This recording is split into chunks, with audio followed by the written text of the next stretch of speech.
menyampaikan beberapa hal terkait dengan bagaimana seorang guru menjadi guru yang baik menurut ilmu yang Pak Eko dapatkan melalui diklat guru penggerak. Mungkin langsung saja kepada Pak Eko untuk menyampaikan apa yang beliau ingin sampaikan kepada Bapak Ibu guru sekalian. Kami persilahkan kepada Pak Eko, waktu dan tempat kami persilahkan. Ya, terima kasih Pak Fajar selaku Wakil Kepala Sekolah yang telah memberikan waktunya untuk saya melakukan pembebasan terkait sosialisasi budaya positif guru penggerak modul 1 dan 4. Ya.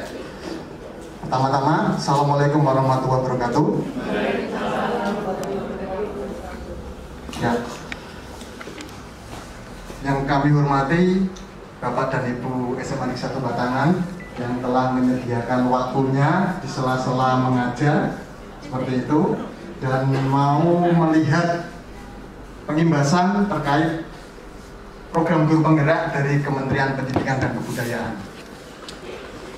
Pertama-tama kami panjatkan puji syukur kehadirat Allah karena telah melimpahkan rahmat dan hidayahnya sehingga saya dan teman-teman bisa melaksanakan kegiatan sosialisasi pengimbasan untuk guru penggerak modul 1.1 dan modul 1.4. Nanti ya mungkin saya minta waktunya, mungkin ya saya durasinya mungkin 1 jam. Nanti kalau misalkan ada teman-teman yang ada kepentingan silakan boleh, misalkan kepentingan yang mendesak silakan boleh meninggalkan ruangan, boleh, karena kan yang nomor 1 itu adalah keluarga. Mungkin seperti itu, tidak apa-apa, karena ini adalah dari Kementerian Pendidikan dan Kebudayaan terkait untuk menciptakan seorang guru yang bisa membuat siswanya itu selamat dan bahagia. Selamat dan bahagia. Ya. Yang pertama adalah modul 1.1, refleksi filosofis pendidikan Ki Hajar Dewantoro atau disingkat KHD. Ya. Selanjutnya ini nanti ya dari refleksi filosofis pendidikan Ki Hajar Dewantoro, mungkin Bapak Ibu sudah mengenal yang namanya Ki Hajar Dewantoro adalah seorang ahli pendidikan, dia juga seorang pejuang, seorang pahlawan. Tapi ternyata pemikiran dari Ki Hajar Dewantoro itu luar biasa. Ya, ada yang tahu pemikirannya yang nanti digunakan untuk Kementerian Pendidikan dan Kebudayaan? Ada yang tahu? Ya, benar. Ngarso Suntulodo di depan itu memberikan teladan yang baik. Kita sebaiknya sebagai seorang guru itu harus bisa menjadikan teladan bagi siswa-siswanya. Ya, misalkan contoh berangkat dari untuk kerja itu pagi. Contoh saya sendiri, saya itu dari sekolah sampai sekarang itu berangkatnya pagi. Ternyata ada motivasi intrinsik. Ketika saya SD, SMP, karena saya bukan orang pandai, saya berangkat pagi itu untuk mengerjakan PR. Ya, nyontoh temannya seperti itu. Ya sama, ya seperti itu. SMP juga. Saya juga seperti itu, 6:30 sudah datang di rumah, di sekolahan. Nah, nanti biasanya pinjam siswi cewek. Biasanya kan sudah mengerjakan, ya seperti itu. Ya, biasanya yang pandai itu tidak cantik, Bu.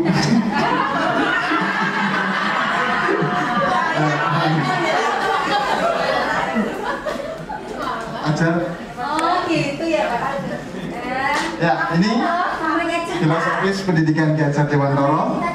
Selanjutnya ya paradigma dan visi guru penggerak.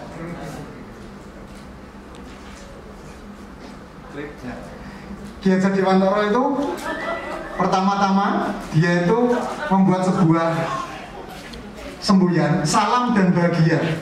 Salam itu artinya kita sebagai guru ya nanti memberikan salam kepada siswa, ya berdoa agar siswa kita itu nanti bahagia dan selamat menjadi manusia dan anggota masyarakat.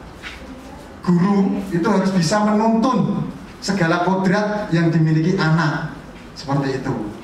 Kodrat anak itu apa? Jelas, menurut pemikiran Ki Hajar Dewantara, kodrat anak itu bermain. Bapak Ibu, bermain. Ya, nanti satu lagi Pak. Ya. Ya. Itu tadi salah satu, pikirkan satu pengalaman proses pembelajaran yang merefleksikan pemikiran Ki Hajar Dewantara tadi.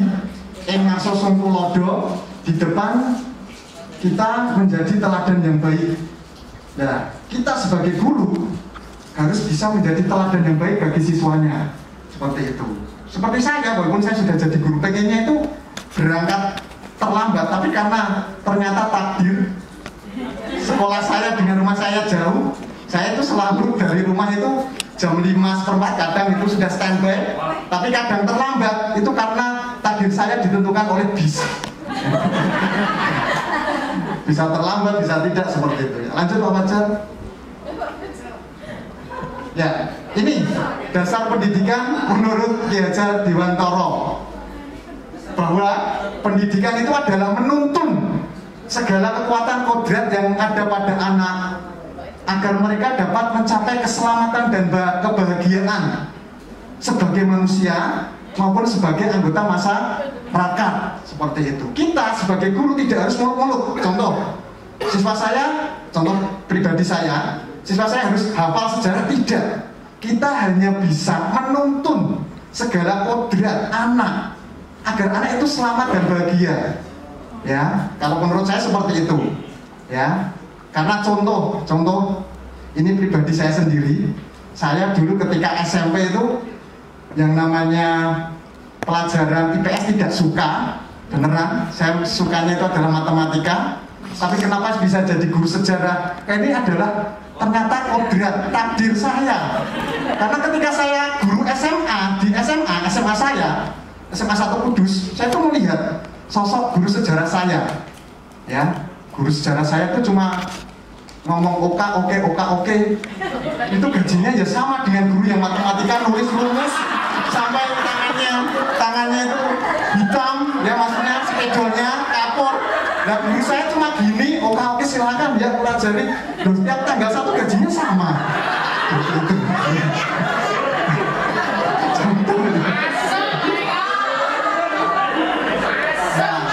Nah, saya juga seperti itu, ya.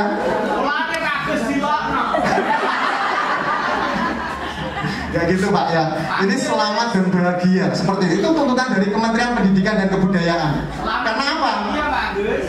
Anak itu harus kita tuntun. Kalau kita sebagai guru tidak menuntun anak, itu akan kehilangan arah. Seperti itu. Contoh, ini saya yang sebagai guru. Anak saya dulu yang saya masih ingat, Dian Utoro Aji itu ketika tanya ke saya, Pak saya mau pengen sejarah. Saya gini kan, Mas sudah siap madesu masa depan suram? Karena kan nanti kalau guru sejarah itu informasinya sedikit. Enggak Pak, saya karena suka. Nah, saya gini kan, kenapa Anda suka sejarah?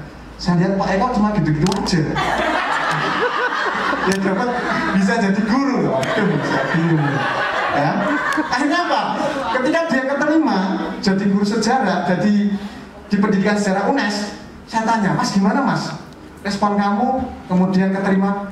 Wah Pak, ini saya itu kalau passionnya jadi guru itu kok enggak ya Pak. Tapi kemudian saya berikan motivasi, Mas, coba kamu ikut jurnalistik BP2M UNES, mungkin yang kuliah UNES ada. Dan sekarang saya setelah lulus, dia WA saya, dia di Facebook, Pak ini saya belum kerja. Nah ya kan sudah saya bilang, madesu Mas masa depan suram. Sudah saya bilang dari dulu. Tapi kemudian karena dia punya pengalaman, karena jurnalistik, ketika saya lihat di Google, coba Bapak Ibu murid sini, anak Koro Pucak Wangi, klik Dian Utara Aji. Dia sekarang Dian Utara Aji. Dia sekarang jadi wartawan di detik.com. Seperti itu. Karena ya kita hanya bisa mengarahkan anak. Padahal dia dari IPA dulu. Sudah saya wanti, jangan Mas, jangan. Mau ya pilih. Tapi nggak tahu karena sudah ya seperti itu. Ya, kodrat anak. Lanjut Pak Fajar. Pak Fajar. Ya. Pendidik itu hanya menuntun tumbuh dan hidupnya kekuatan kodrat yang ada pada anak agar dapat memperbaiki lakunya, hidup dan tumbuhnya kekuatan kodrat anak itu. Ya, kita sebagai guru itu hanya bisa, ini ada sebuah teori tentang pendidikan. Mungkin ketika kita kuliah, apalagi di keguruan pendidikan, kan ada yang namanya teori pendidikan yang tabula rasa dari John Locke, seorang filsuf dari Inggris yang mengatakan bahwa anak itu adalah seperti kertas kosong. Dan nanti kita sebagai guru yang bisa menulis di kertas kosong itu berisi pengetahuan kecerdasan. Tapi ternyata di pemikiran Ki Hajar Dewantara itu tidak, itu salah, ya. Karena apa? Kemudian ditolak oleh seorang ahli pendidikan namanya Piaget, ya, yang mengatakan bahwa ternyata anak itu menuruni 80% dari kecerdasan ibunya, seperti itu, 80%. Ya, nanti Anda bisa lihat, kalau nggak percaya di Google, ya, seperti itu ketika saya itu, ya. Dan nanti menurut teori kognitif dan teori pendidikan yang mengatakan bahwa ternyata anak itu ibarat kertas buram. Kertas buram. Kita sebagai pendidik hanya bisa menebalkan. Yang baik-baik kita tebalkan, kita arahkan. Yang buruk ya kita suramkan atau buramkan. Seperti itu. Ini pengalaman pribadi saya juga, karena saya tidak mau, ya, karena yang saya alami, jujur saya ketika SMP itu termasuk siswa yang nakal. Saya pernah menjegal guru saya matematika. Beneran. Saya sekolah di SMP Negeri 5 Kudus. Guru saya matematika Bu Diah Sudianti, saya serekal, ya. Kemudian bersama teman saya Wahyudi, saya pernah menakuti pakai ular juga. Kemudian saya juga pernah cabut, maksudnya itu lurut, main dingdong di Pasar Kliwon. Sama, ternyata. Dan juga saya juga pernah nyontek. Nah, tapi kenapa kok saya sekarang bisa menjadi, nah ini karena saya masih ingat wali kelas saya yang bernama Bu Siti Umroh. Karena jujur, ini pengalaman pribadi saya. Saya kelas 5 SD itu sudah ditinggal bapak saya. Saya itu sudah, wah, ibu saya membanting tulang. Wes, saya dengan adik saya cuma di rumah itu disediani sarimi. Ya wes, nah aku tak kerja, gimana lagi, seperti itu. Akhirnya bener, ini pengalaman saya sendiri. Saya SMP, walaupun saya beragama Islam ini jujur, saya tidak pernah sholat. Karena saya sudah tidak mengakui, Bu, uripku kok ngene ya. Apa ya tidak, maksudnya tidak sesuai dengan yang saya inginkan, saya harapkan. Timbul masalah, karena masalah adalah kesenjangan antara harapan dan kenyataan. Kemudian wali kelas saya yang bernama Bu Siti Umroh itu menuntun saya diginikan, Mas Eko, kamu kok sering membuat kasus itu kenapa? Nah, saya ditanya, itu Bu, karena saya di rumah ya seperti itu. Saya ternyata ditanya terus, tidak pernah sholat, tidak pernah, ya, karena ternyata kan benar. Ternyata di SMA kita, siswanya juga seperti itu. Nah, makanya nanti ada sebuah teori yang mengatakan kita sebagai guru harus mengetahui kebutuhan siswa kita itu seperti apa. Saya diarahkan wali kelas saya, yang akhirnya sampai wali kelas saya itu membelikan buku detik-detik Eptanas kepada saya. Anaknya nggak dibelikan, malah saya dibelikan. Ya, nah saya diginikan. Padahal saya cuma paling, ibu saya paling sekolah SMP baik, nang gak kuat ibu, mau sekolah ke, wong adimu yo, karena selisih 4 tahun. Akhirnya kemudian kepala sekolah saya yang bernama Pak Sutresno dari Blora itu mengatakan, di SMP saya itu SMP pinggiran, di tengah kota tapi muridnya dari pinggiran desa-desa. Nah, membuat sebuah namanya itu sayembara. Barang siapa yang nanti bisa masuk SMA Negeri 1 Kudus diberi uang 300.000. Padahal dulu tahun 99 itu luar biasa 300.000. Ya, nah saya gini. Padahal pun saya nggak dapat ranking itu. Wah, aku kok pengen sekolah SMA, tapi nggak bisa. Tuhan berkata lain. Saya bahasa Inggris tidak tahu, yang tahu hanya yes, no. Pernah diginikan bahasa Inggris saya, berbahasa Inggris saya, you are crazy, yes. Maksudnya, ya, you are pregnant, yes, nggak tahu. Sampai saya masih ingat, kertas saya potong 4, dulu kan kertas A, B, C, D. Saya kocok, yang jatuh A atau B atau C atau D. Dan ketika Eptanas, Tuhan itu berkehendak lain. Teman saya yang pandai itu dapat 5. Saya yang notabene itu ya super ngawur, mungkin menggunakan ilmu matematika, ngaca ya Bu. Ya. Ya, saya dapat, ini bisa dilihat nanti di ujian nasional saya yang SMP, dapat 6,01. Saya kaget. Ya Allah itu dikocok beneran Pak. Beneran. Nah, saya keterima di SMA 1 Kudus itu guru saya pada kaget dan pada nangis. Duh, bocah bisa keterima, itu piye. Nah, kemudian saya keterima di SMA 1 Kudus dengan Pak Ugum kakak kelas saya itu mendapatkan masalah. Kenapa? Ternyata di sana siswanya pandai-pandai. Saya yang notabene BEJO, bejo. Ketika ulangan fisika, masih ingat saya dikasih nilai 0, fisika 0. Pokoknya saya tuh ranking terbawah seperti itu. Ya. Tapi karena ternyata apa? Lingkungan itu adalah berpengaruh terhadap seorang siswa. Akhirnya kami ya mengikuti. Saya nggak salah SMP atau nggak ada PR, ya tetap saya SMA berangkat pagi sekali untuk ya nyontoh temannya seperti itu. Dan ketika lulus kuliah ketemu teman-teman reuni, bocah cantiran ngono iso ketemu PNS. Piye jen? Kaget semuanya. Apalagi ketika saya kuliah S2 ketemu guru saya di SMA. Di SMA saya pernah kenakalannya adalah membuat kaca pecah karena bermain bola di kelas. Kemudian pernah main pokeran sampai di depan sini. Ini adalah king of the gambler. Nah, sama guru sejarah saya. Nah, wali kelas saya sampai malu ketika kuliah di UNS. Loh Mas, kene-kene ngopo? Gitu. Saya kuliah Bu, jadi guru. Masa saya jadi guru?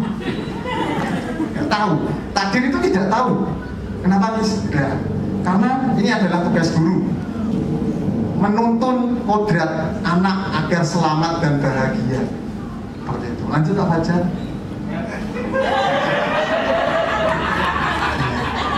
Ya, guru itu sebagai seorang petani.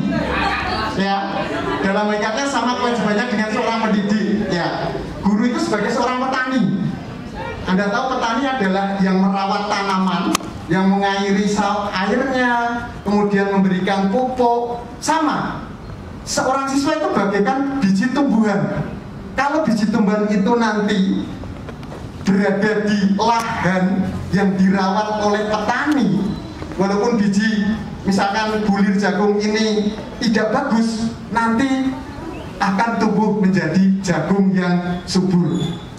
Tidak kalau misalkan biji jagung ini yang berkualitas, tapi nanti berada di lahan yang tanpa tangan dingin seorang petani, tidak mendapatkan cahaya, jagung tersebut tidak akan subur. Ya, Pak Fajar.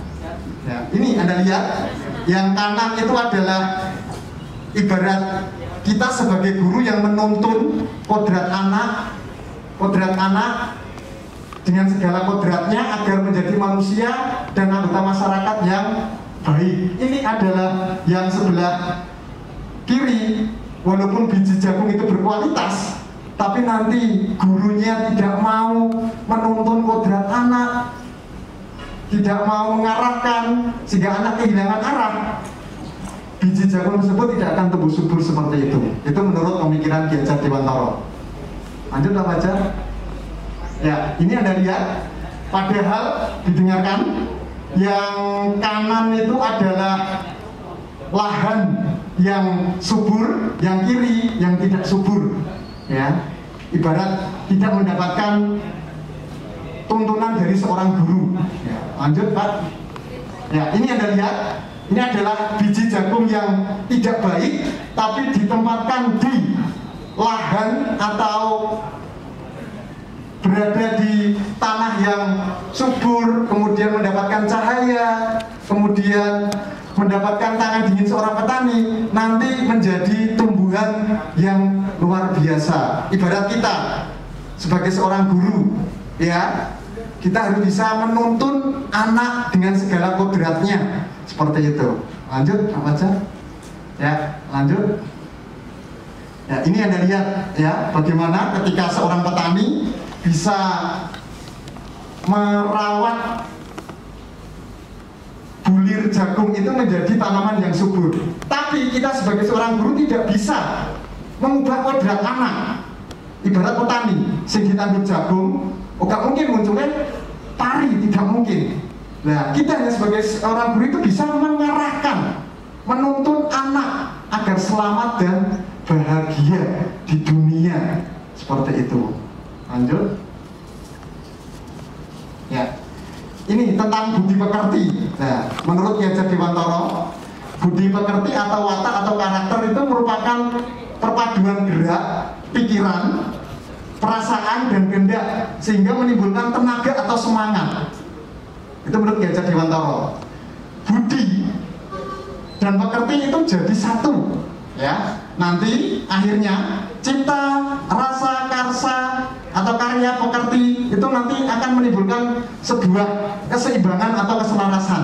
Contoh, misalkan dalam pembelajaran matematika ini ketika saya diklat, ya nanti diklik Pak Fajar, ya contohnya gamelan, mungkin ini Pak Radil, ternyata gamelan itu digunakan untuk membantu ribuan napi. Anda tahu bahwa napi itu kan pasti seorang yang melakukan pelanggaran atau norma atau melakukan penyimpangan. Nah, untuk melakukan keselarasan, karena gamelan itu kan keselarasan atau kesesuaian antara gerakan, nyanyian, kemudian perasaan, akhirnya bisa menjadi sarana terapi narapidana di Inggris. Lanjut Pak Fajar. Nah, ini contoh adalah contoh hasil cipta karsa karya pekerti yang akhirnya nanti menimbulkan keseimbangan atau keselarasan. Anda bisa lihat ini adalah tenun, ya. Bagaimana harus teliti, harus dengan perasaan seperti itu. Makanya harga tenun kalau asli itu mahal. Lanjut Pak Fajar. Nah, bermain adalah kodrat anak. Menurut Ki Hajar Dewantara, bermain adalah kodrat anak. Makanya sebisanya kita sebagai seorang guru bisa membuat model pembelajaran yang bisa membuat anak itu senang. Contohnya, saya punya siswa mungkin sudah lulus yang namanya Muhammad Violita, yang dulu 12 IPS 2 itu nggak pernah hadir ketika pembelajaran di seluruh pelajaran. Saya tanya, "Le, kejanjane kok kenapa gak gelem melu pelajaran kok?" "Bosen aku, Pak." Nah, ternyata nanti ketika yang modul 4 dipelajari, kenapa kok anak tidak mau mengikuti pembelajaran? Ternyata anak itu punya 5 kebutuhan dasar manusia. Berarti dia tidak punya kebutuhan kesenangan. Saya tanya, aku seneng apa Le? Aku senengnya aku delok dangdut Pak. Akhirnya saya kemudian berpikir, ini biar anak itu mengikuti dan bisa mengikuti pembelajaran saya. Akhirnya saya membuat sebuah model pembelajaran, model lagu sejarah. Materinya itu sejarah Perang Dunia, tapi liriknya lagu dangdut, lagu Kertonyono. Luar biasa. Violita akhirnya hadir setiap pembelajaran sejarah, selalu hadir. Nanti ada videonya ketika saya menyanyi itu seperti itu, ya. Ketika kemudian pandemi, saya di WA, "Pak, kok pandemi Pak? Aku pengen sekolah." "Iya Mas, sono corona." Ternyata sama. Ketika kita, kenapa kok contohnya saja ya seperti ini saya, kenapa para teman-teman guru, audien, ketika kita ngajar merasa mungkin kita itu sudah all out, sudah mengajar dengan baik, tapi kita tidak mengetahui bagaimana kebutuhan anak. Anaknya itu pengen apa? Makanya nanti ada yang namanya keyakinan kelas atau kesepakatan kelas. Biar nanti siswa nanti ada curah pendapat. Nah, nanti di slide yang 1.4. Permainan anak dapat menjadi bagian pembelajaran di sekolah, ya seperti itu. Lanjut Pak Fajar. Ya, ini contoh di matematika ada permainan congklak bagi anak SD. Kenapa anak SD itu biar tidak kesulitan mengerjakan matematika? Saya juga kesulitan. Yang namanya mengajari anak SD itu luar biasa. Saya punya anak cinta itu kalau diajari matematika itu sulit. Sedikit-sedikit saya mau belajar, kalau dilihatkan HP, YouTube, wah ini susah ini. Akhirnya saya bingung, wah bagaimana ini? Seperti itu. Nah ternyata ada strategi agar anak itu mau seperti itu. Lanjut Pak Fajar. Contoh gubrak sodor, ini adalah bagaimana nilai strateginya agar bisa melepaskan dari sang penjaga. Ya, itu adalah contoh. Sekarang kan sudah hilang permainan seperti ini di anak-anak. Anak-anak sudah sekarang gadget, mainnya YouTube. Dia jadi tidak.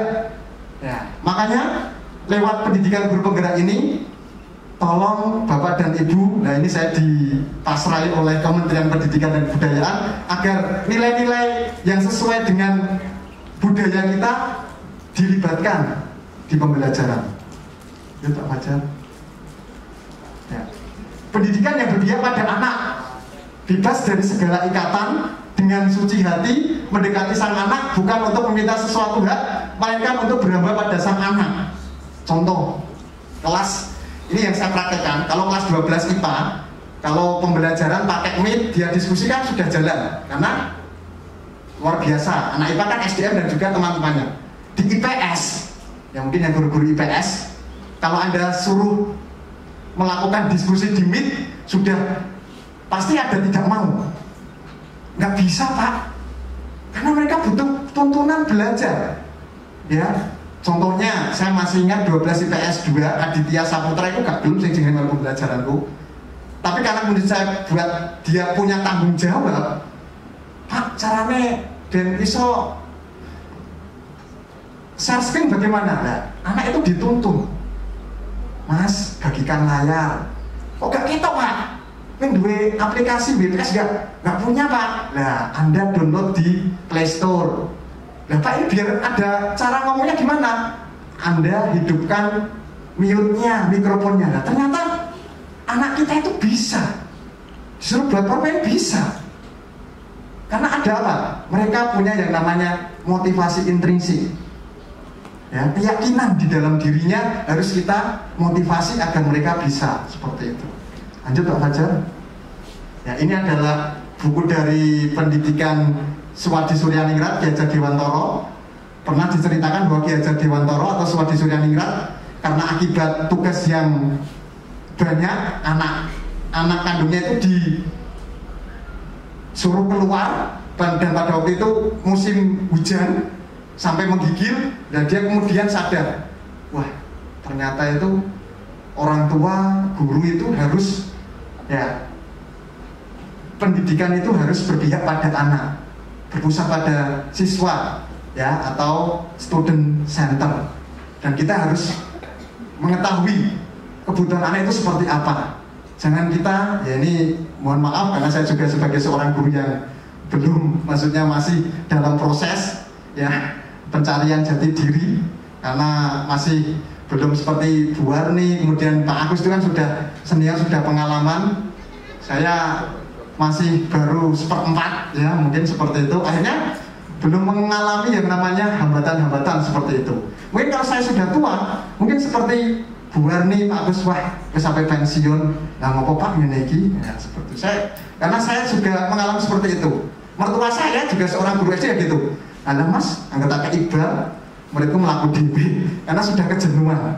Memang seperti itu. Tapi pengennya Kementerian Pendidikan dan Kebudayaan, guru harus mengetahui kebutuhan anak, agar anak itu ketika pembelajaran itu antusias seperti itu.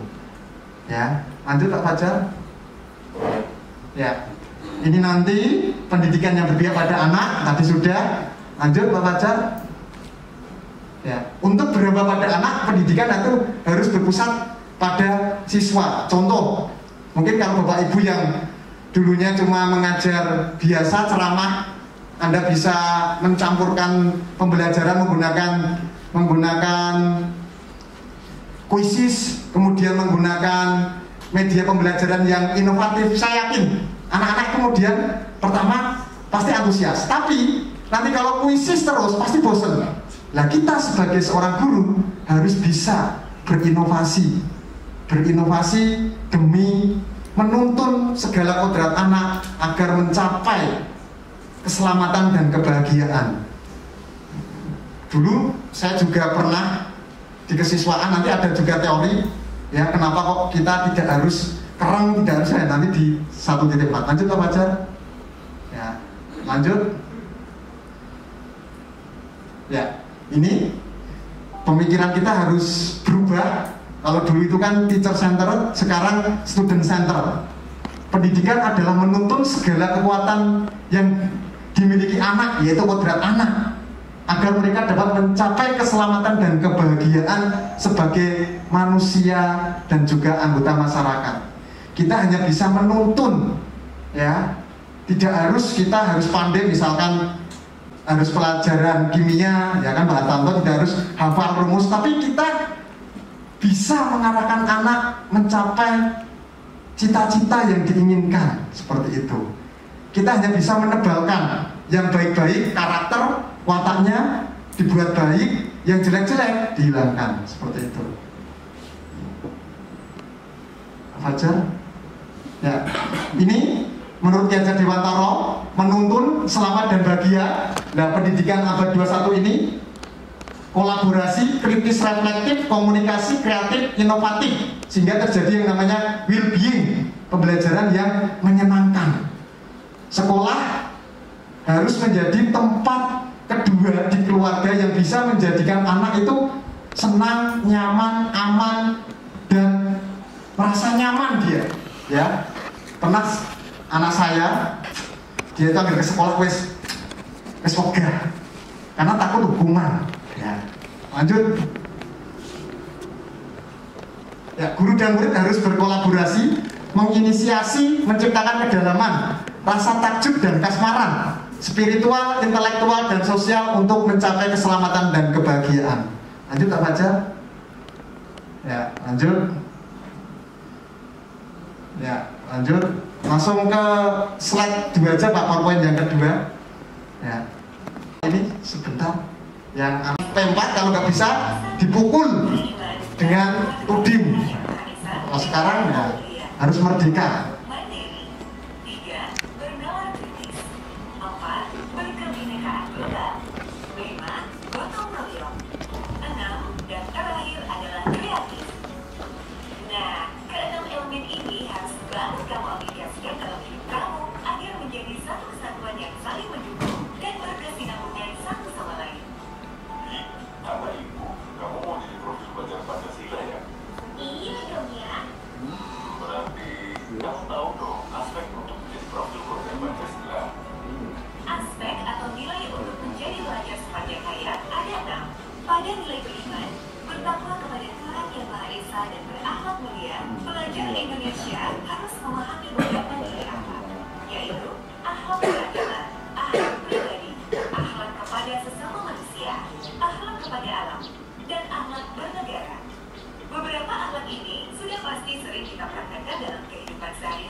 Contoh yang sangat mudah, kita harus memiliki keingin tahuan yang tinggi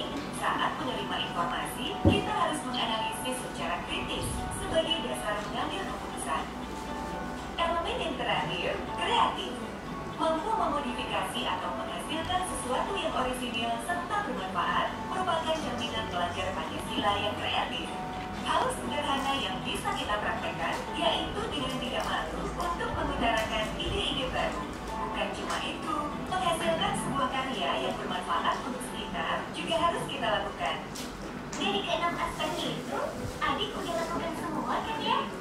Iya, siapa dulu yang ngajarin? Ada. Misal aja, 6 aspek itu harus kamu praktekkan dan aplikasikan dalam kehidupan sehari-hari agar karakter profil pelajar Pancasila ini akan selalu melekat dalam kepribadian generasi muda Indonesia. Baik, ayah. Jadilah pelajar Indonesia yang menjunjung tinggi nilai-nilai Pancasila. Video lagi Pak ya. Itu loh, yang video kita. Bentar. Yang itu ya Pak ya. Ya. Enggak itu yang satunya ya, satunya. Bentar. Ya jangan sih yang satunya bawahnya Pak. Nah, S itu. Yang bawahnya. Ya. Dulu 11 ya, akhirnya lulus yang baju pramuka. Ya, pakai baju pramuka. Yang ada Monikanya, Pak. Itu yang gitar itu Violita. Biasanya nggak berangkat, itu dia berangkat. Itu liriknya adalah sejarah tentang sebab perang dunia kedua. Dia itu ketika ulangan hafal. Loh, kok hafal Mas? Loh, aku kena ngapal kayak lagu dangdut Pak, ya hafal. Seperti itu.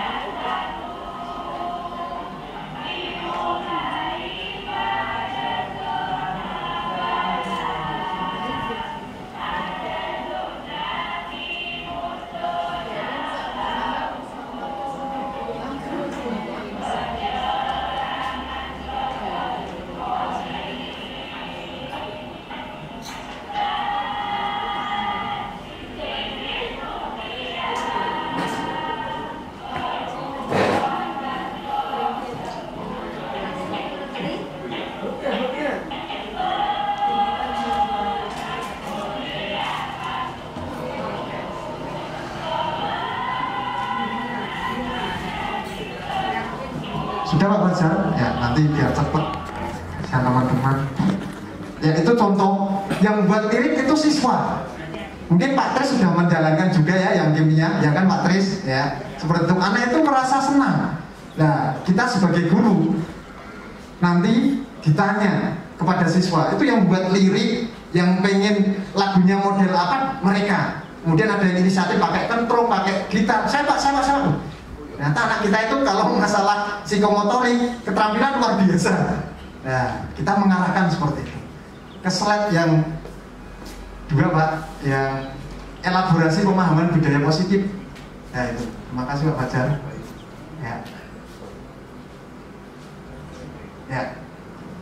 Terus Ki Hajar Dewantara itu, kita sebagai guru itu salam dan bahagia. Berdoa, akhirnya nanti bahagia, seperti itu. Lanjut Pak. Ya, lanjut Pak. Ya. Tenangkan hati dan pikiran, arahkan semua perhatian untuk fokus belajar, hadirkan rasa ingin tahu, syukur dan kebijaksanaan. Semua itu berada di perasaan kita. Contoh, saya pernah, semua itu berada di perasaan kita. Saya berangkat dari pagi, jam 5:15 nggak dapat bis setengah 7, telat, ngajar jam pertama. Pasti perasaan kita itu udah ngamuk terus. Ya, pokoknya naruh bocah yang telat, bocah gara-gara PR. Wah, nah ternyata di program guru penggerak ini ya nanti diajari bagaimana kita itu menyikapi. Ternyata kalau kita di posisi anak di seperti itu kan bagaimana seperti itu.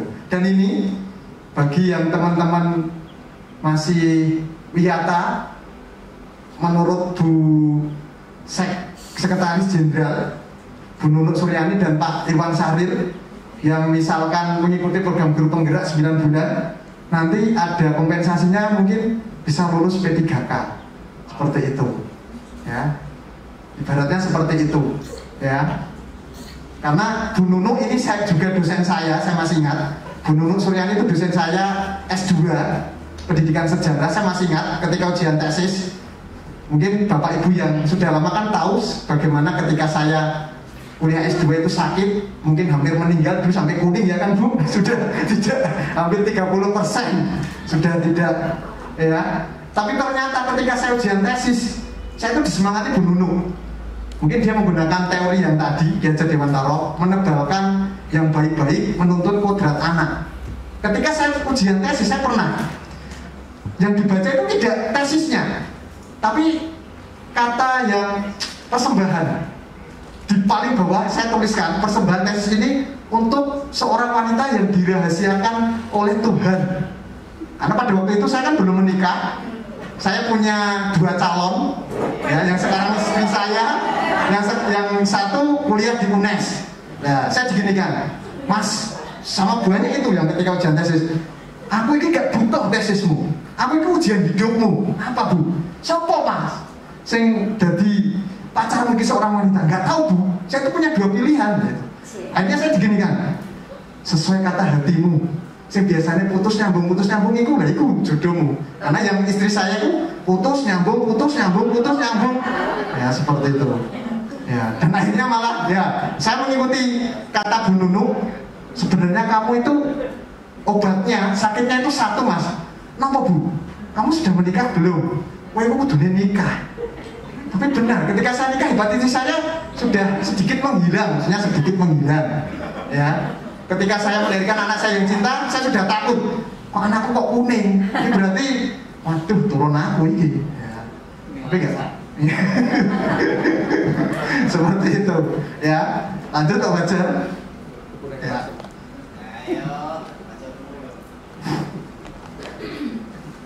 Ya. Lanjut Pak Fajar. Ya. Nanti di modul 1.4 ini kita akan mempelajari yang namanya perubahan paradigma, stimulus respon. Kalau dulu kan kita kan stimulus teori rangsangan, akhirnya respon. Nah kita ubah menjadi teori kontrol. Kemudian ada teori motivasi perilaku manusia. Nanti ada motivasi internal dari dalam diri dan eksternal dari luar. Ada keyakinan kelas, ada hukuman dan penghargaan, 5 kebutuhan dasar manusia, dan 5 posisi kontrol guru. Lanjut Pak Fajar. Ya. Contoh, Ki Hajar Dewantara mengatakan bahwa budaya positif itu harus ada di sekolahan kita. Budaya positif.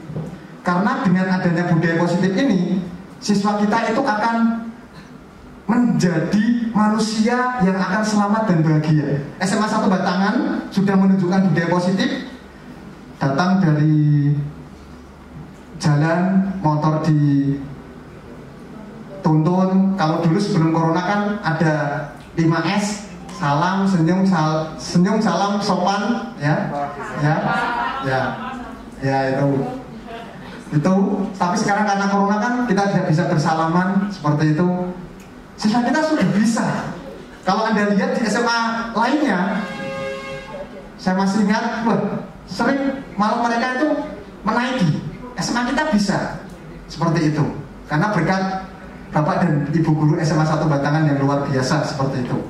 Nah, tapi ternyata siswa kita itu karena takut dihukum Pak Eko dulu, Pak Tulus, ya seperti itu. Nah ini ternyata itu salah.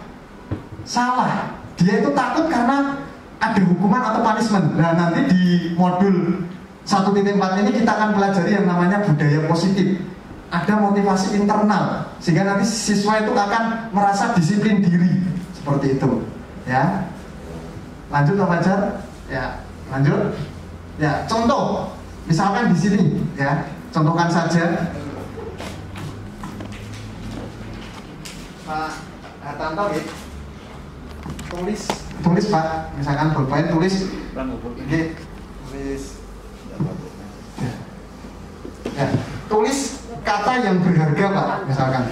Ya, yang nanti itu dengan tulis ini.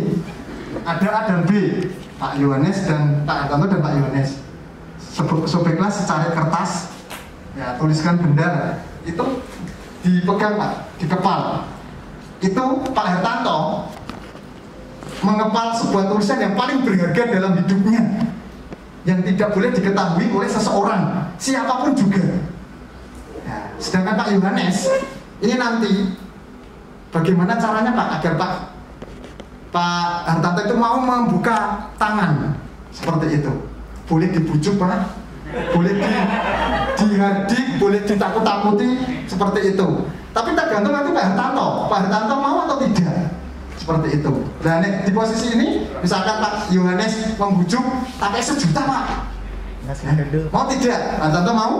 Saya bebas, saya melayani. Ya, melayani. Ya, ini, ya contohnya. Saya kasih ya, dengan ikhlas. Ya, dengan ikhlas. Berarti ini contoh siswa yang dia mau, ya, mau memberikan sebuah keikhlasan kepada gurunya. Kalau ada yang Pak Hartanto tidak mau, walaupun nanti karena kan ada tadi ikhlas, ya, ada berarti siswa kita yang ikhlas. Kalau misalkan ada yang minta 1 juta, 2 juta, enggak.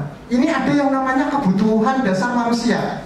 Ketika siswa kita, contoh terlambat, dia kemudian dihukum, dia mau, ya, diberi hukuman. Tapi dalam hati kecilnya ada kejengkelan, kemarahan, seperti itu, pasti jelas, ya. Dan nanti melalui perubahan paradigma ini kita tahu ternyata siswa itu sama. Tidak semuanya mau harus dipengaruhi oleh guru, seperti itu. Lanjut Pak. Ya, perubahan paradigma untuk membangun budaya yang positif. Sekolah perlu menyediakan lingkungan yang positif, aman, bertindak dan mencipta dengan merdeka, mandiri dan bertanggung jawab. Salah satu strateginya yaitu disiplin. Disiplin ini harus muncul dari diri anak sendiri, bukan karena peraturan. Seperti itu. Kalau yang terjadi di SMA 1 Batangan kan karena peraturan.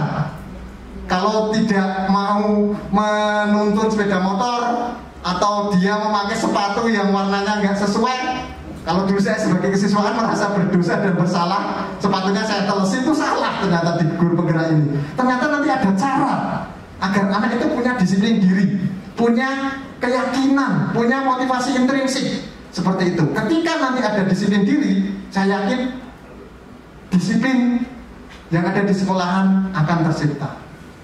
Lanjut Pak. Ya. Perubahan paradigma, teori kontrol, ilusi kontrol. Contoh, ilusi guru mengontrol murid. Ketika seorang siswa terlambat, kemudian kita beri hukuman, nah siswa itu mau, nah tadi seperti Pak Hartanto, itu kan ada ilusi bahwa guru itu mengontrol murid. Pak Yohanes mungkin, oh berarti Pak Hartanto iso tak kontrol saya. Tapi ternyata di teori kontrol tidak bisa. Ya, kita harus mengetahui kebutuhan siswa kita seperti itu. Kemudian ilusi bahwa kritik dan membuat orang merasa bersalah dapat menguatkan karakter. Contoh, ketika dekat dengan seorang siswa, misalkan contohnya Mas dulu itu yang sering terlambat itu adalah siapa ya namanya? Ya Mas Wahyu. Ya misalkan dekat, Mas, masuk kira disare karo aku Mas, gurumu ngene-ngene lah. Ketika anak punya karakter yang merasa bersalah, dia itu akan karakternya itu, wah iya ya, aku kok kayak ngene iki terus. Berarti dia akan rendah diri, karakternya itu akan hilang seperti itu. Kemudian ilusi bahwa semua penguatan positif, afektif dan bermanfaat. Misalkan kita sebagai guru ada yang terlambat, nanti ya udah tak bantuin Pak Eko membereskan gini-gini.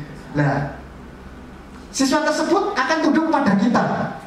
Misalkan takut kepada kita, tapi kepada yang lain dia tidak takut. Ya seperti itu. Nah nanti lewat teori ini kita bisa caranya bagaimana menghadapi siswa seperti itu. Kemudian yang keempat, ilusi bahwa orang dewasa memiliki hak untuk memaksa. Contoh, saya dengan anak saya cinta, Mbak, kita Mbak sinau, mau, ternyata dia tidak mau. Kalau tidak mau ya udah. Nah itu.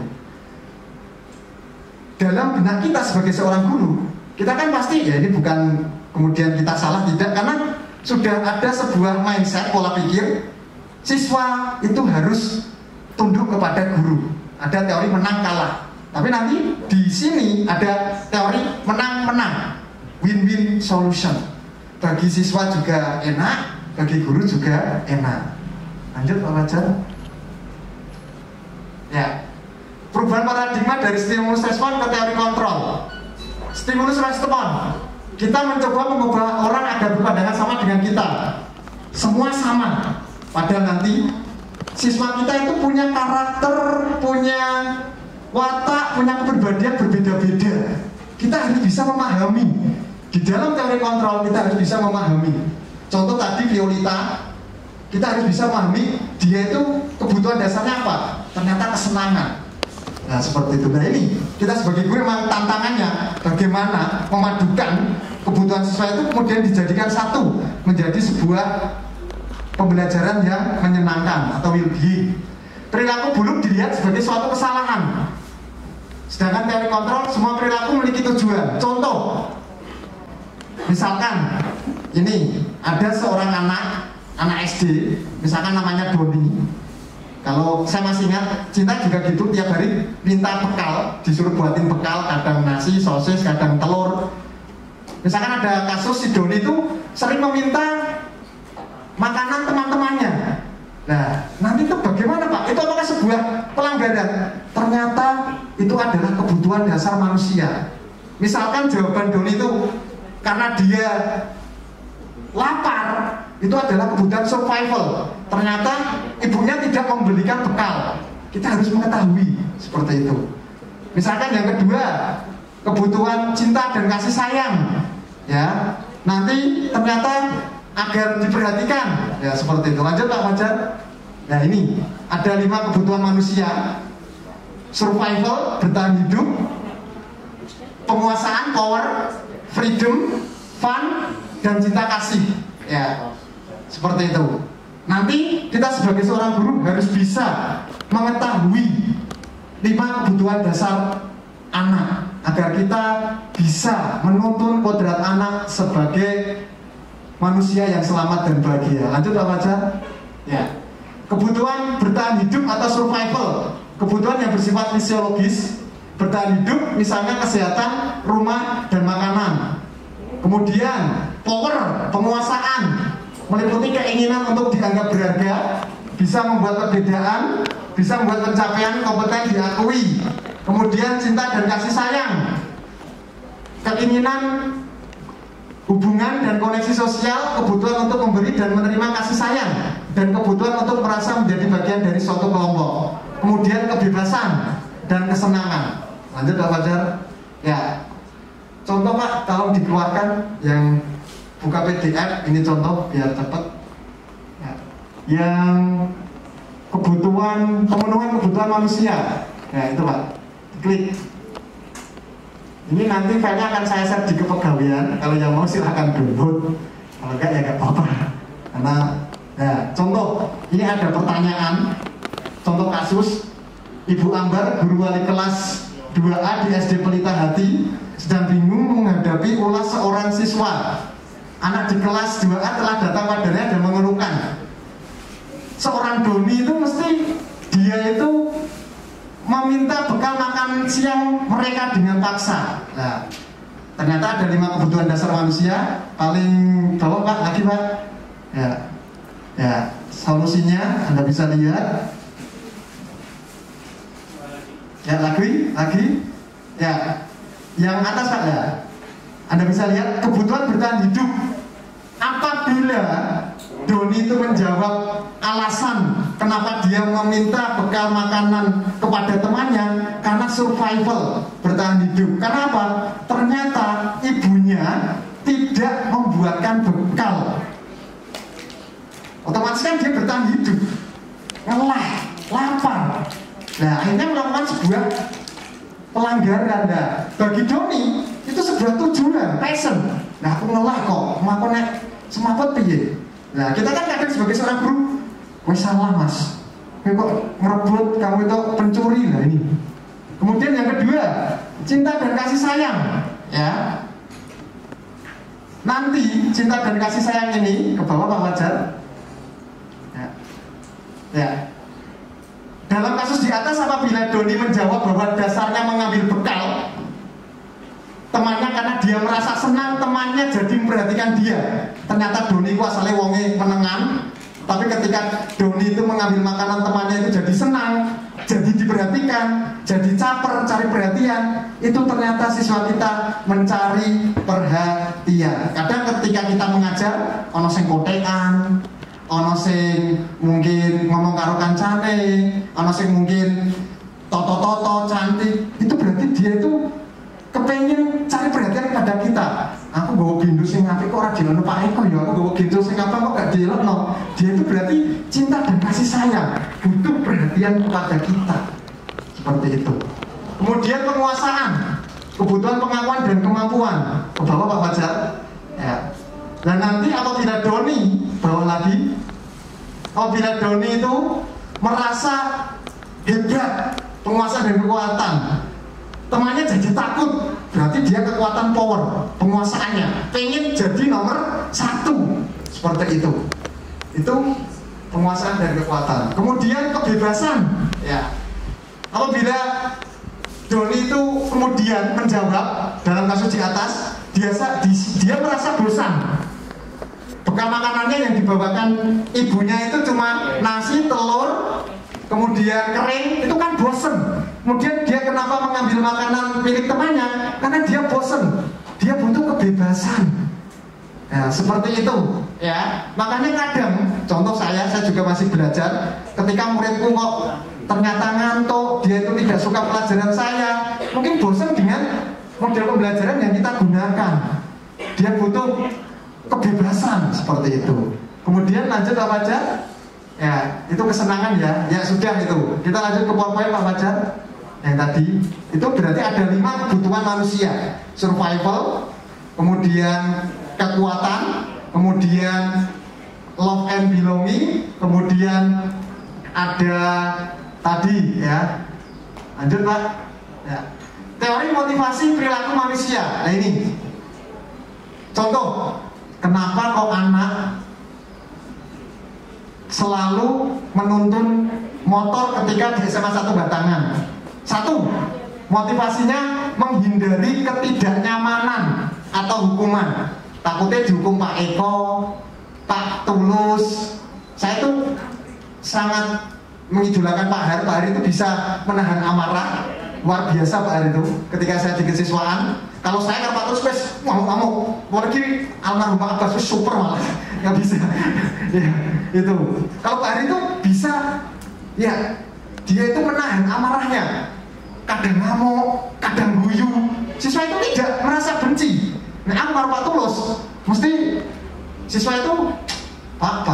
Nah, Pak Har tidak. Walaupun dia berteriak keras, anak itu tertawa. Nah ini luar biasa Pak Har. Kemampuan untuk motivasi perilaku manusia itu luar biasa, sudah menguasai. Kalau saya Pak Tulus, wah, wes muntap seperti itu. Makanya ketika saya jadi kesiswaan itu, wah, karena saking marahnya, kemudian muncul penyakit-penyakit. Wah, ada gejala jantung. Sok-esok maksudnya, ada genom. Ya kadang ya bingung ini ya. Nah ternyata kita harus ada teori motivasi. Anak tidak, kenapa harus mau menuntun motornya? Karena dia ingin menghindari hukuman atau punishment. Dan kita sebagai seorang guru seringnya memberikan punishment kepada anak. Itu adalah salah. Itu adalah jalan terakhir. Kalau sudah tidak ada jalan satunya punishment. Tapi kita kan anak nggak mengerjakan PR, silahkan keluar, silahkan berdiri. Dalam hati kecil anak itu pasti dia itu mengingat Pak Iki, aku orang garap PR, dia ngirim terus lagi. Ya, selama hidupnya seperti itu.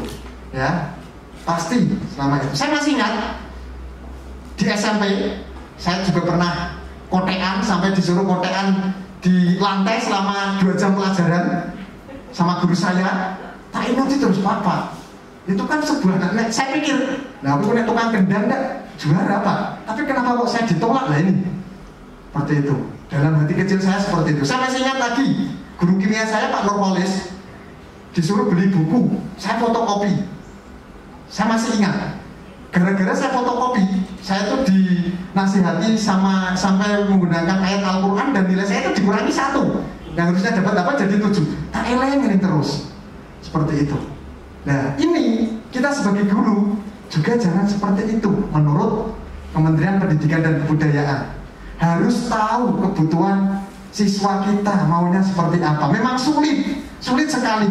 Karena kan yang namanya orang membuat sebuah teori kan pengennya yang muluk-muluk, tapi kenyataannya ya aplikasinya memang masih belajar. Kemudian yang kedua, untuk mendapatkan imbalan, apa yang akan saya lakukan apabila saya melakukannya?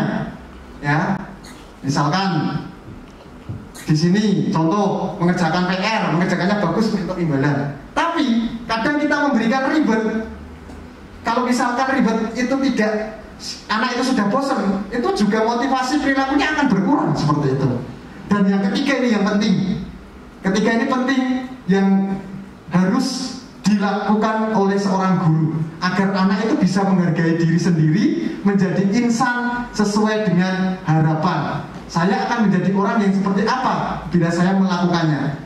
Apabila sudah ada motivasi intrinsik dari dalam, saya yakin anak kita itu tanpa perintah, tanpa pressure, tanpa hukuman sudah bisa melaksanakannya sendiri. Nah, ini sulit memang.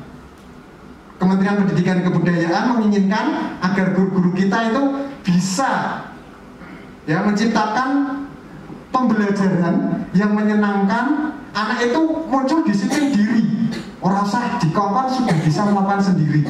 Nah, ini nanti ada yang namanya keyakinan kelas. Lanjut. Ya, apakah itu disiplin? Ya, mungkin kata disiplin kan di benak kita hukuman, peraturan. Tapi kenyataannya siswa kita itu merasa terganggu, merasa dia itu karena paksaan, pressure, karena peraturan seperti itu. Lanjut Pak Fajar. Yang tidak hanya terlepas dari perintah, akan tetapi cakap buat memerintah diri sendiri. Ya, lanjut. Nah, kita lihat peraturan kelas. Nanti di atasnya ada keyakinan kelas, kemudian lingkungan positif. Nah, ini yang diinginkan kita sebagai seorang guru adalah adanya budaya positif seperti itu. Lanjut. Ya, keyakinan kelas, hukuman dan penghargaan. Contoh. Ya, di sini misalkan Pak Yohanes. Mengapa Pak Yohanes pakai helm? Biar aman. Biar aman, biar keselamatan. Itu jelas. Yang kedua, Biar gak ketilang. ya, biar tidak ketilang. Karena agar tidak. Ya, yang kedua contoh.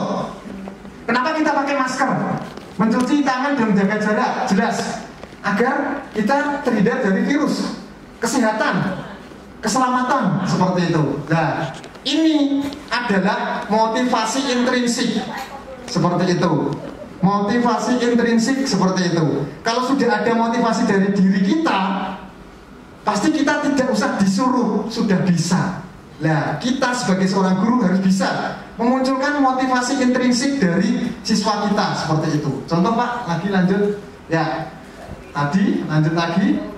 Ya, keyakinan kelas. Nah, ini nilai-nilai kebijakan atau prinsip universal yang disepakati bersama secara universal, lepas dari latar belakang, suku, agama, bahasa maupun negara. Menurut Gosen, suatu keyakinan akan lebih memotivasi seseorang dari dalam intrinsik atau memotivasi secara intrinsik. Seseorang akan lebih bergerak dan bersemangat untuk menjalankan keyakinannya daripada hanya sekedar mengikuti serangkaian peraturan. Lanjut. Ya, contoh pembentukan keyakinan kelas. Ya, nanti keyakinan kelas itu bersifat abstrak daripada peraturan yang lebih rinci dan konkret. Keyakinan kelas berupa pernyataan-pernyataan universal. Pernyataan keyakinan kelas senantiasa dibuat dalam bentuk positif.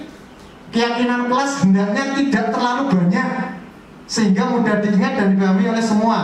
Keyakinan kelas sebaiknya sesuatu yang dapat diterapkan. Semua warga hendaknya melakukan curah pendapat. Lanjut Pak. Nah, ini contoh. Ya. Ini adalah kesepakatan kelas. Ya. Kenapa kok harus kesepakatan kelas, tidak peraturan kelas Pak? Nah, ini kalau kesepakatan kan seperti yang Pak Hartanto dan Bu Dia sudah jalankan, yang namanya sekolah menyenangkan ya Pak. Sudah ada yang namanya nanti siswa itu sesuai dengan kesepakatan kelasnya. Nah, sama. Datang tepat waktu, mengucapkan salam, menjaga kebersihan, berdoa sebelum, sesudah, aktif dalam pembelajaran, kesepakatan kelas, kami guru dan murid saling menyayangi. Keyakinan kelasnya saling menyayangi.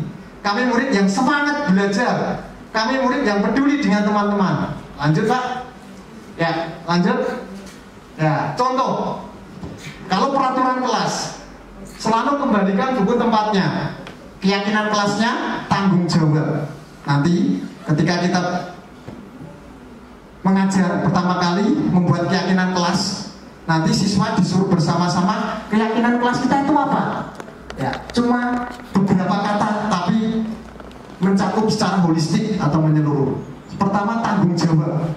Kalau sudah tanggung jawab kan sudah secara seluruh aspek. Orang garap PR berarti tanggung jawab. Orang piket tanggung jawab. Orang isi sepeda tanggung jawab. Dilarang mengganggu orang lain. Itu peraturan kelas. Keyakinan kelasnya menghormati orang lain dan diri sendiri. Ya, contohnya ketika pembelajaran ada yang siswa yang membuli, ngeceh, nah ini sudah tidak menghormati orang lain. Padahal keyakinan kelas kita kan tadi apa? Menghormati orang lain dan diri sendiri. Hadir di sekolah 15 menit sebelum belajaran, itu peraturan. Keyakinan kelas kita apa? Menghormati orang lain, komitmen pada tujuan. Komitmen kita itu apa? Disiplin, hadir tepat waktu. Kemudian dilarang melakukan kekerasan. Keyakinan kelas kita keselamatan, menghormati orang lain. Kalau peraturan dilarang menggunakan narkoba. Keyakinan kelasnya kesehatan. Seperti tadi, kenapa kita pakai masker, kenapa kita mencuci tangan, itu motivasi intrinsik kita agar kesehatan kita terhindar dari virus corona. Kenapa kita tidak memakai helm, itu dari motivasi intrinsik kita agar satu, kita selamat, dua, tidak ketilang. Kalau anak sudah ada motivasi intrinsik seperti itu, saya yakin anak kita tidak usah harus ada peraturan, harus ada hukuman, mereka sudah sadar. Tapi saya yakin itu memang sulit, memang harus ada proses luar biasa ya. Harus ada yang namanya keselamatan dan kepedulian seperti itu. Lanjut Pak Fajar ya. Nanti dihukum oleh penghargaan. Nah ini kadang kita, misalkan saya pernah semisal ulangan sejarah 100, saya beli buku 1 pak. Pertama anak senang, tapi selanjutnya bosen. Pak bungkus tolong pak gopo. Kadang itu ribet atau penghargaan. Kalau anak itu sudah tidak suka, itu mereka tidak punya motivasi seperti itu.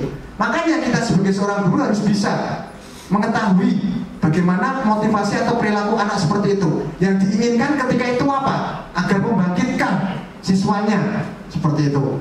Penghargaan juga nanti bisa bersifat menghukum. Penghargaan juga bisa mengurangi ketepatan. Penghargaan tidak efektif dan penghargaan merusak hubungan. Lanjut Pak. Ya. Ini contoh tindakan guru. Mencatat 100 kali di dalam buku kalimat, saya tidak akan terlibat lagi. Ini saya dapat dan telah dicoret-coret.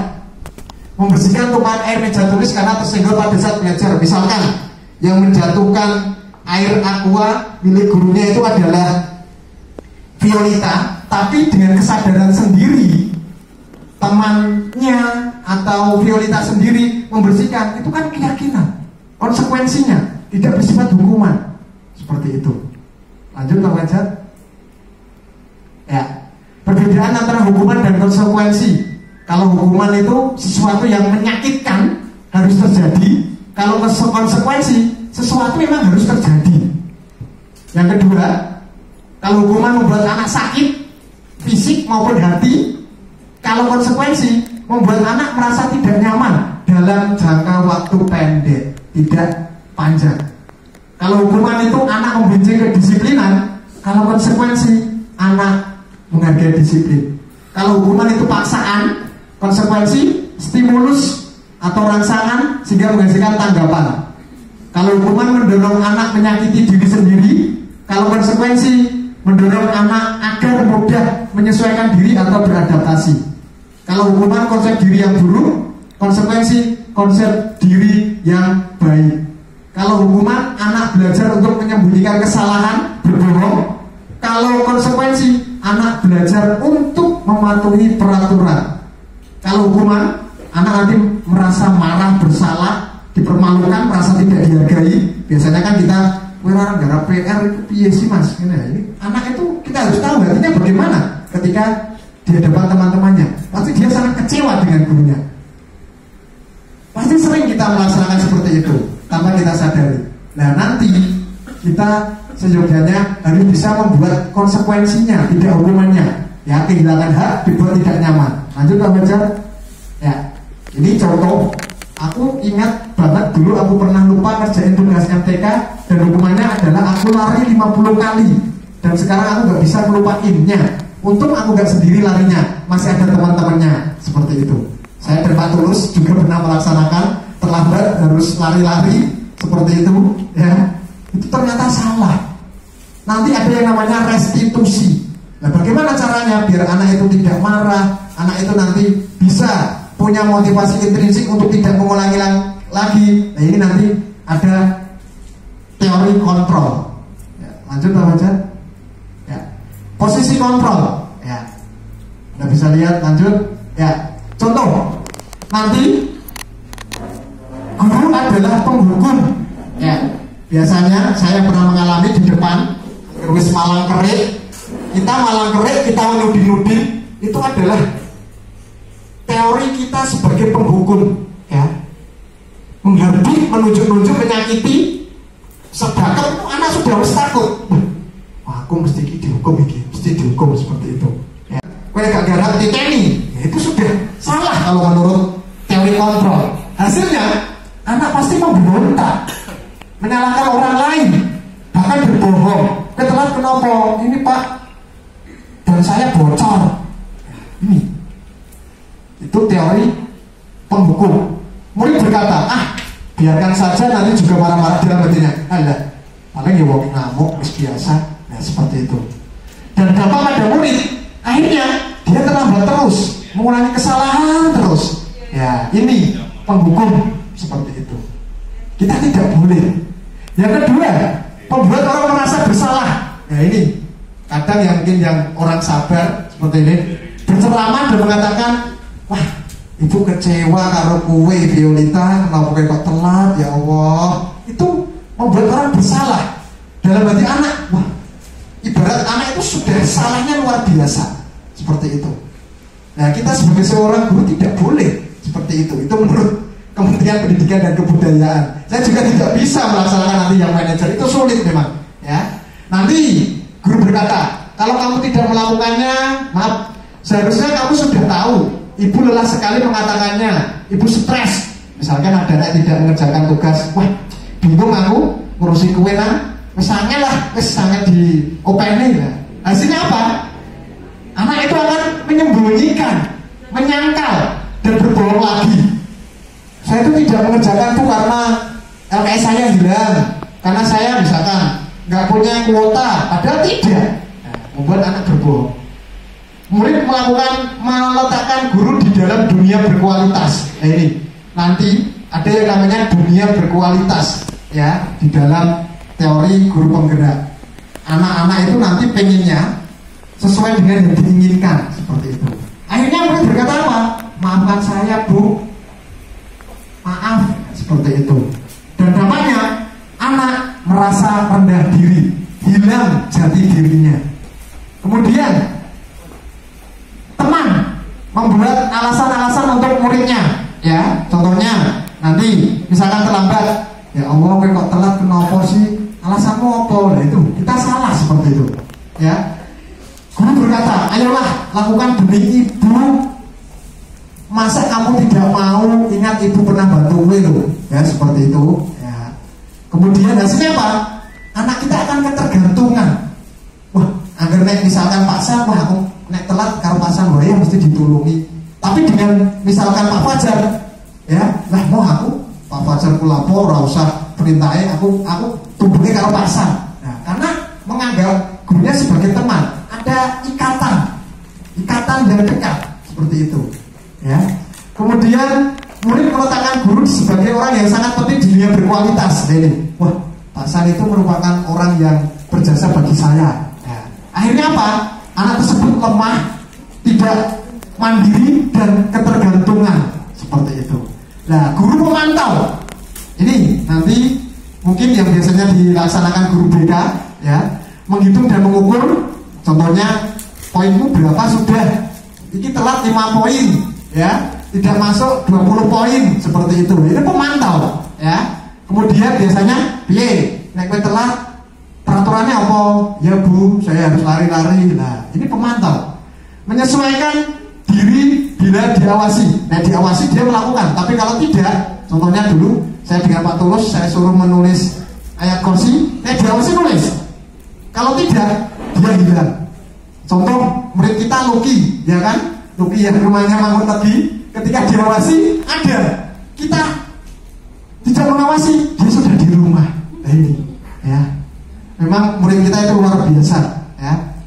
Kemudian murid meletakkan guru peraturan dan hukuman di dunia berkualitas. Ya, murid berkata, berapa banyak bintang yang saya harus peroleh Bu? Berapa halaman yang harus saya tulis Bu? Seperti itu. Misalkan tidak mengerjakan PR. Berapa Bu ini yang saya kerjakan? Ya, seperti itu. Dan dampaknya menitik beratkan pada konsekuensi atau hadiah untuk dirinya. Nah, kita sebagai guru harus sebagai seorang manajer. Bagaimana menghargai diri sendiri, ya. Nanti, ya, mengajukan pertanyaan. Nah, ini Pak, monggo, kenapa? Mengajukan pertanyaan seperti ini. Kita sebagai guru, contohnya misalkan Mas Luki terlambat. Mas, kenapa kamu kok terlambat? Nah, Pak, saya bangun kesiangan. Nah, kita tanya, bangun kesiangan itu termasuk tindakan bagus tidak? Ya pasti menjawab, tidak Pak. Nah, kamu sebagai seorang siswa itu harus apa? Ya bangun pagi Pak. Nah itu kita pegang. Keyakinannya kamu harus bangun pagi. Kamu harus bisa. Ya. Kamu sudah sesuai dengan kata hatimu? Ya Pak, sudah. Besok mau bangun pagi? Bisa. Tapi ternyata murid kita tidak. Besok telat. Nah, kita masih harus belajar. Ya. Dan nanti kalau misalkan sudah titik tidak bisa mengontrol siswa, ya endingnya tetap hukuman.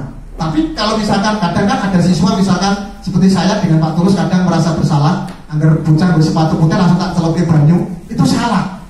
Saya harusnya bisa mengetahui kenapa wong nggo sepatu putih. Mungkin sepatu irenge teles gara-gara udan. Mungkin sepatu putih hitamnya dicuci oleh ibunya. Tapi kalau peraturan kan semua dianggap sama rata. Sekali salah ya harus dapat hukuman. Itu salah. Kita harus tahu bagaimana cara solusinya, win-win solusinya itu bagaimana. Seperti itu, biar anak nanti kita tahu alasannya itu apa, motivasinya kenapa kok melanggar itu apa, seperti itu. Ya. Selanjutnya, apa yang kita yakini, apa yang bisa kau kerjakan untuk memperbaiki masalah ini ketika anak terlambat. Nah, kamu terlambat ini, kamu harus bagaimana? Ya ini nanti saya harus langsung ke kelas Pak, nanti begitu belajaran. Nanti ya misalkan kalau saya ada APPS ya saya harus mengisi ke guru BK seperti itu. Nah nanti kita pegang. Apakah kamu besok mau mengulangi? Tidak Pak. Nah nanti kalau mengulangi kamu mau apa? Nanti hukumannya apa? Nah, kita tanya. Dan nanti buat keyakinan agar anak tidak mengulangi kesalahan yang sama. Dengan apa? Motivasi intrinsik dari dalam dirinya sehingga timbul disiplin diri yang akhirnya nanti muncul yang namanya budaya positif. Nah, mulai dari keyakinan kelas, buat keyakinan kelas di kelas Bapak dan Ibu seperti itu. Nanti murid akan menguatkan pribadinya, murid meletakkan dirinya sebagai individu yang positif dalam dunia berkualitas. Bagaimana caranya saya bisa memperbaiki keadaan? Dengan gini, bagaimana Pak saya biar tidak terlambat? Nah, kamu bagaimana solusinya? Win-win solution. Ya Pak, kalau misalnya kan beragama Islam, ya kamu harus sholat subuh. Nanti bagaimana caranya biar sholat subuh? Ya mungkin alarmmu, HP-nya dibunyikan, kamu suruh membangunkan ibumu, atau kamu dalam keyakinan diri sendiri seperti itu. Ya. Kemudian mengevaluasi diri bagaimana cara memperbaiki diri. Lanjut Pak Fajar. Ya. Nah, kira-kira kita berada di posisi mana? Kalau saya penghukum, jelas dulu itu penghukum, senangannya hukumi siswa seperti itu. Di manajer itu memang kita sulit, tapi kita sebagai seorang guru harus bisa ya mengetahui kebutuhan dasar anak. Tadi kan ada kebutuhan survival, bertahan hidup, ya, ada kebutuhan cinta dan kasih sayang, ada kebutuhan penguasaan atau kekuatan, ada kebutuhan freedom, kebebasan. Nah, ketika sering dalam pembelajaran kan kadang kita selalu egoisme. Anak harus gini, anak harus ini, anak harus ini lah itu. Nah memang sulit. Saya jangan belum bisa melaksanakan. Tapi sejujurnya kita merubah mindset paradigma kita sebagai seorang guru agar tadi sesuai dengan filosofis Ki Hajar Dewantara menuntun segala kodrat anak agar selamat dan bahagia menjadi manusia dan anggota masyarakat. Agar selamat dan bahagia saja Bapak Ibu, nggak usah muluk-muluk seperti itu. Lanjut Pak. Ya, lanjut. Nanti sudah. Ya, nada suara. Nah ini yang saya harus belajar dengan Pak Har. Pak Har itu ngomongnya berantem, tapi anak itu tertawa. Sering itu. Hai, anak tertawa. Kalau saya dengan ya teman-teman, mungkin saya saja, aku akan ngomong berantem terus marah. Pak Har tidak. Ini luar biasa ini. Maksudnya kemampuannya seperti itu, ya. Untuk menahan emosi itu sulit, ya. Kita memang harus belajar seperti itu, ya. Nonverbal bahasa tubuh kita sudah gini, kita sudah nuding-nuding, itu anak itu sudah merasa, wah, ini mesti aku dihukum, wah, ini mesti aku siap-siap, ya seperti itu. Lanjut, ya. Apa yang kamu mau? Memperhatikan dada suara kelima posisi kontrol, apakah sebagai seorang penghukum? Atau membuat orang lain merasa bersalah, atau teman, atau pemantau, atau manajer, seperti itu. Lanjut Pak. Ya, nah ini ilmu baru yang namanya restitusi. Restitusi, ya. Restitusi adalah proses menciptakan kondisi bagi murid untuk memperbaiki kesalahan mereka, sehingga mereka bisa kembali pada kelompok mereka dengan karakter yang lebih kuat. Menurut Diane Gosen. Ini seorang wanita ahli psikolog. Lanjut Pak. Ciri-ciri restitusi bukan untuk menebus kesalahan, namun untuk belajar dari kesalahan. 2. Memperbaiki hubungan. 3. Tawaran bukan paksaan. 4. Restitusi menuntut untuk melihat ke dalam diri. Yang 5. Restitusi mencari kebutuhan dasar yang mendasari tindakan. Yang 6. Restitusi adalah cara yang paling baik. Yang 7, restitusi fokus pada karakter bukan tindakan, dan restitusi fokus pada solusi. Dan yang 9, restitusi mengembalikan murid yang berbuat salah pada kelompoknya. Ya, lanjut. Ya, ini segitiga restitusi.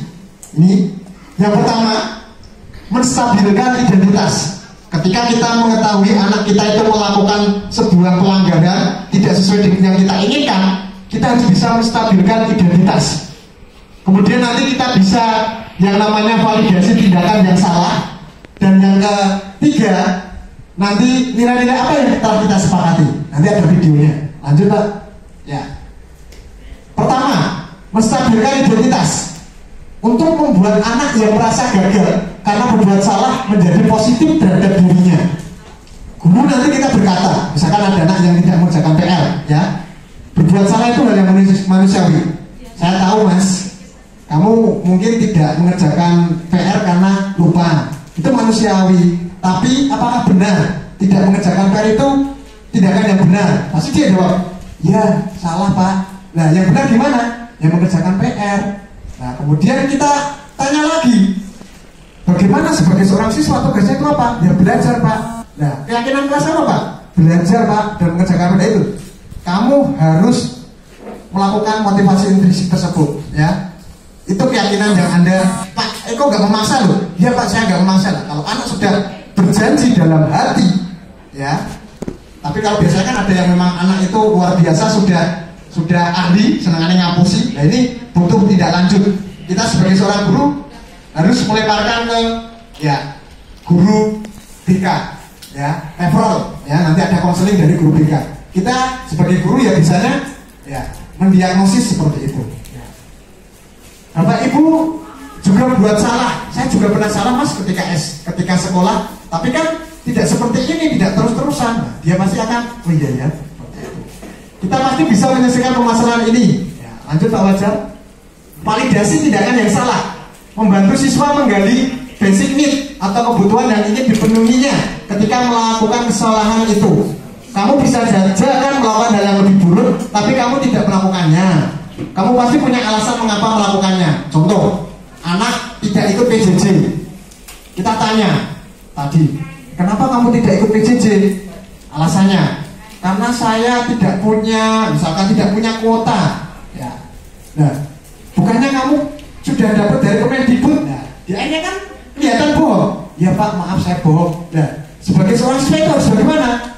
Keyakinan kelas kamu apa? Ya Pak, harus jujur, ya harus belajar. Nah itu, kita langsung pegang, ya, kita pegang terus, ya, agar apa? Anak mengikuti yang kita inginkan. Ya. Lanjut Pak. Akhirnya menanyakan keyakinan, apa nilai yang kita percaya? Keyakinan kelas kita itu apa? Nilai-nilai universal itu apa? Seperti itu. Ya, lanjut Pak. Ya. Contoh videonya Pak Fajar ini terakhir. Ya. Videonya, ya. Yang kasus 1 Pak. Contoh, ini contohnya. Ini nganu aja Pak, gak kedengeran ya.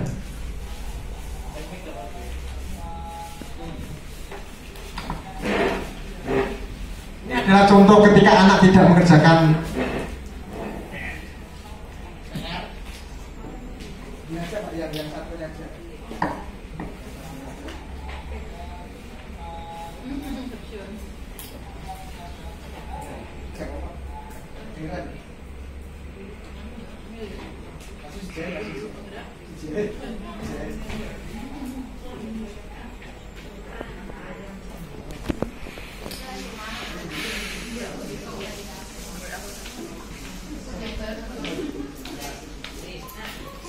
Maaf Bapak Ibu, ternyata video saya suaranya pelan.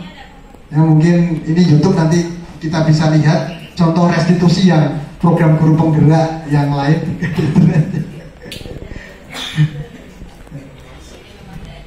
Ada internetnya.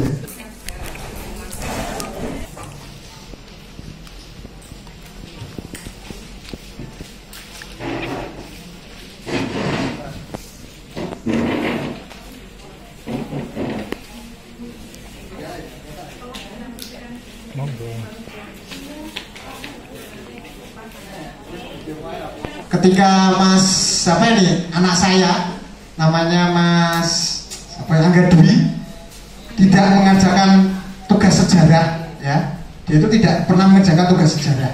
Saya praktekkan, ya.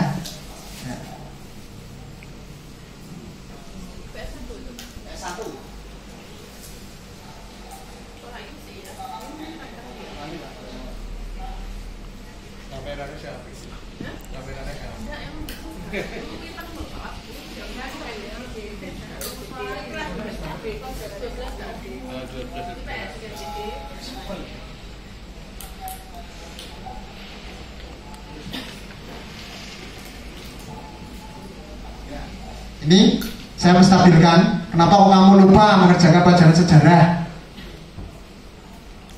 Ya, ternyata dia itu suka main HP. Ya, kemudian saya tanya, apa sih tugas sebagai seorang siswa? Ya belajar Pak, mengerjakan. Nah, keyakinan kelas kamu apa? Nah, kita ketika mengajar harus membuat keyakinan kelas tadi, komitmen. Ya, tadi ada komitmen, ada menghormati orang lain, menghargai orang lain. Kalau tidak mengerjakan tugas kan juga tidak menghormati gurunya. Seperti itu. Kita pegang komitmen itu. Nah, kemudian kita tanya, bagaimana sebagai seorang siswa itu harus bagaimana? Ya mengerjakan tugas Pak. Nah, keyakinan kelas kamu apa? Itu Pak, mengerjakan tugas. Nah, kita pegang. Kamu janji Pak. Ya, seperti itu. Kalau nanti dia sudah janji, dia sudah dalam hati dirinya, motivasi intrinsiknya sudah mengerjakan, ya, saya yakin anak tersebut akan berubah seperti itu. Apa yang kita mau. Kemudian kita tanya, kadang ini dia, Pak, tugasnya sejarah cuma membuat Google Form. Ya seperti pelajaran yang lain ada kuisis Pak. Ya, ternyata dia pengen kebutuhan akan kebebasan dan juga kesenangan, freedom. Ya, kita sebagai seorang guru ya juga harus tahu mengapa anak kok tidak mengerjakan tugas, tidak mengikuti pembelajaran. Ternyata ada motivasi dari dalam dan dari luar seperti itu. Ya. Ya.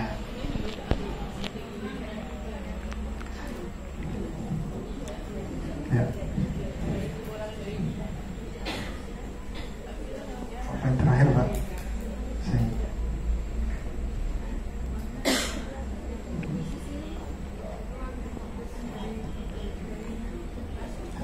Elaborasi gak usah.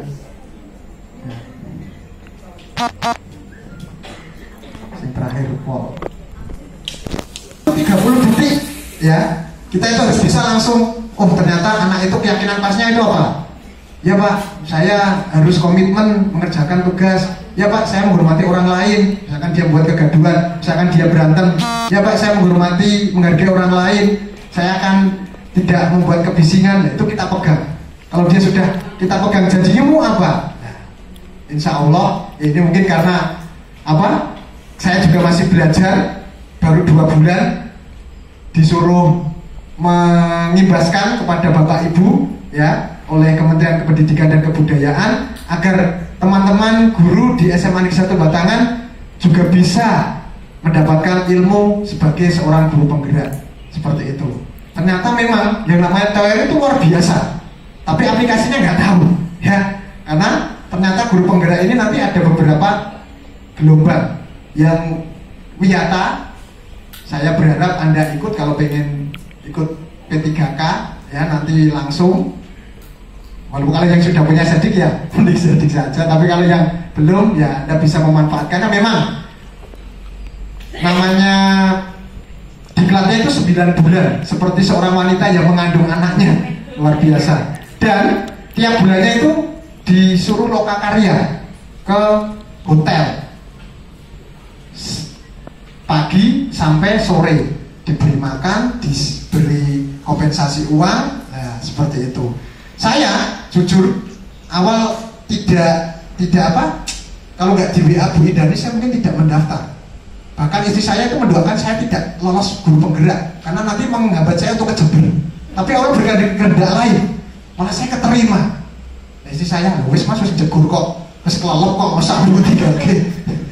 Itu Anda nggak tahu ini ya. Padahal saya sudah ya gimana lagi, nggak tahu. Ya mungkin ini sudah jalan. Ya, kalau menurut saya itu yang keterima mungkin yang guru yang ketika wawancara atau ketika anunya sudah tidak termotivasi tapi malah diluluskan seperti itu.